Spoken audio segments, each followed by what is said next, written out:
What's going on, y'all? It's Jeff Lightsy Jr. and I had just finished the Aaron Hernandez documentary on Netflix, the three-part documentary that talked a lot about, inside the mind of the killer, I think is what it's titled. And man, I have a lot to say about this. So, first of all, to me, it was blatantly obvious the agenda that Netflix was trying to push, or the producer, or whoever. I'm gonna just say Netflix because that's whose platform it's on. They were pushing the agenda that Aaron Hernandez was this closeted homosexual that acted in rage because he was trying to hide his sexuality. That's what I took from it. Now, tell me if I'm wrong. Now, here's the thing. That was one part. And another part was he was someone who lost control of his life and of his emotions after his father had passed away. There was a lot of stuff that went on, and there's a whole lot of elements that went on in this documentary. But one thing that I did see for sure was that they were pushing a homosexual, a gay man agenda, that he acted in rage that essentially cost three men their lives, four men their lives. Aaron Hernandez ended ultimately committing suicide because of his own inner demons, right? So, and I have a problem with that because Aaron Hernandez, to me, was just someone who was a very talented football player but had a lot of issues. I mean, can it just be that someone is a bad person or commits bad acts or whatever? You know what I mean? Like, it doesn't have, does it have to have a deeper meaning as far as like that whole sexuality thing? Now, here's my thing. I once listened to Dr. Boyce Watkins talk about pushing the demasculinity of gay men, in this case, I mean, not gay men, of black men, in this case, a brown man, a Hispanic man. And it looks like that is happening here. And here's what I mean. So in the documentary, Netflix interviews what supposedly Aaron Hernandez's starting quarterback when he was in high school. I can't even remember the man's name, but he talked about all these stories about him and how him and Aaron slept around with each other in high school. And it was like this whole quarterback tight end pairing, and, they didn't want their fathers to find out, and all of this kind of like, this was like really pushed really heavily throughout the entire documentary. They even brought in the man's dad, right, to talk about how he hated gay men and used derogatory words towards them, and how Aaron's dad hated gay men and used derogatory words towards them, and he hated that his own son had to feel that he had to stay in the closet because his dad was so homophobic and all these kind of things. Well, it turns out that man wasn't even the starting quarterback.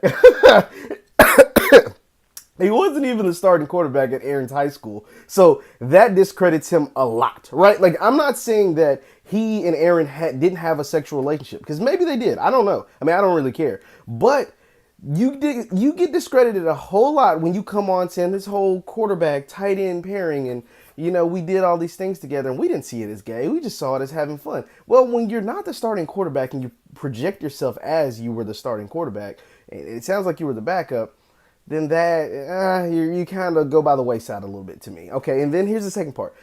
Was that really necessary? Like, was his input to the documentary very necessary? Not really. He really played no significant role but to push that agenda that Aaron was hiding these sexual demons, like his own sexuality, fighting his own sexuality.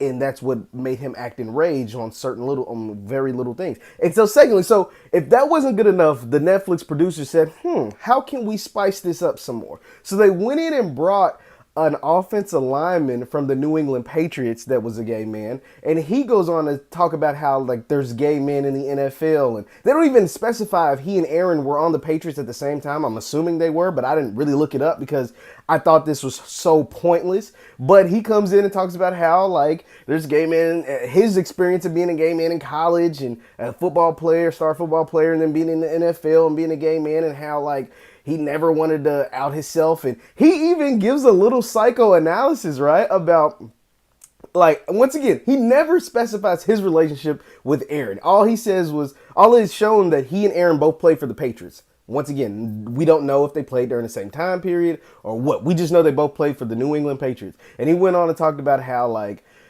beards and non-beards, like if you wear a beard, you're the woman, and like all this weird stuff that it served no purpose to the documentary but to push this agenda, right? Like it served no purpose. And so here's the thing about the Aaron Hernandez story. It is so interesting by itself. Like, we're talking about a superstar high school recruit that goes to Florida after his father passes. Everybody in the world thought he was going to UConn because he's from Connecticut. He's from the suburbs of Connecticut, right? Bristol, Connecticut, where ESPN's at, right? The headquarters of ESPN is in Bristol, Connecticut. He's from there.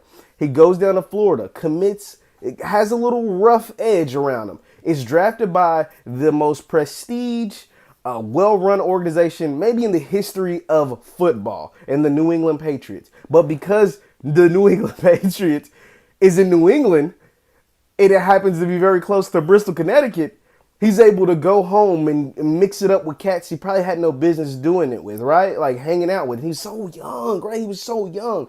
And he kind of lives this fake gangster life that turns him into a real gangster where he's shooting and killing people. And he doesn't have a relationship with his mother. He loves his cousin more than he loves his own mom. And his cousin, who has breast cancer, is on the, when he's being prosecuted for these murders, she's on the witness stand, and she's, going in contempt, going to jail with breast cancer to keep her own cousin, to say she had no part in keeping her cousin out of jail, to keep her cousin out of jail. And it's just like so crazy, all of these elements, right? Like he's an All-American football player, $40 million, New England Patriots, scoring a touchdown in the Super Bowl. And we're focusing on this fact that he might have been, a closeted gay man. And that to me serves no purpose in this whole documentary. The whole CTE thing, I thought was kind of blown out a little bit before. I mean, it might have been a thing. Like, it might have been really big in him. But I think that serves a greater purpose than this whole closeted gay man, and he was battling demons in his own sexuality. And I think Netflix was really trying to push that agenda throughout this whole documentary. And that's the one thing I didn't like. I thought this documentary had so many elements to be very good because Aaron Hernandez as a person was so interesting, between being a high school All-American, a college All-American that had behavioral issues, right? That caused him to slip to the fourth round, but then becoming a Pro Bowl type tight end with the greatest organization in football, getting $40 million, to killing potentially his brother-in-law, forever, but also potentially killing two men that accidentally spilled a drink on him. You know what I'm saying? And then shooting his friend in Miami. Like all of those, and then ultimately committing suicide on himself when he gets life without parole in jail.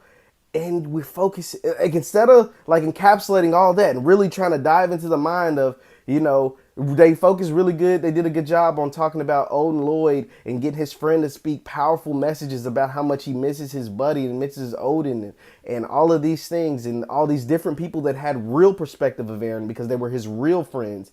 But instead we bring in this backup quarterback from his high school who he admitted he hadn't talked to Aaron since they were juniors in high school, right? Like Aaron's played 4 seasons in the NFL, 3 at Florida. And this guy said he and Aaron hadn't even really talked since he was a junior in high school. And we bring in this guy and his dad just to push this whole closeted gay man agenda. And I thought that was really weird. I thought that was weird by Netflix. And then we bring in the lineman from the Patriots to kind of put it over the top. And I that was the one thing I didn't like. Like I said, there were so many other people that we could have heard from, and they did a really good job talking to the people that were really Aaron's friends from his childhood and in college and in the NFL.